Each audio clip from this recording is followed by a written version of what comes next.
School டேஸில் என் பாட்டி எனக்கு டிஃப்ரெண்ட்டாக லஞ்சு செஞ்சு அனுப்புவாங்க. ஆனால் நான் என்ன பண்ணுவேன், என் லஞ்ச் பாக்ஸை அப்படியே என் ஃப்ரெண்டுக்கிட்ட கொடுத்துட்டு அவள் கொண்டு வர இட்லியை வாங்கி சாப்பிடுவேன். இட்லியா லஞ்சுக்கான்னு யோசிப்பீங்க, பட் அவள் கொண்டு வர சட்னிக்காகவே டெய்லி இட்லி கொண்டு வாடின்னு அவள்கிட்ட நான் கேட்பேன்.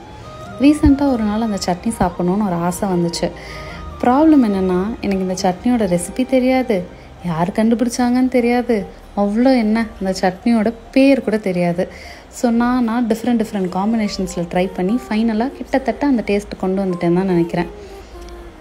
இதில் ஒரு விஷயம் எனக்கு நல்லா தெரிஞ்சது என்னென்னா, நான் 3 இட்லி சாப்பிட்ற ஆள், ஆனால் இந்த சட்னி வச்சு அன்றைக்கி 5 இட்லி காலி பண்ணேன்.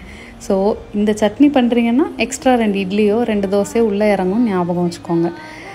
ரெசிபி பின் கமெண்ட்ஸில் இருக்குது, செக் பண்ணி பாருங்கள். பாய்.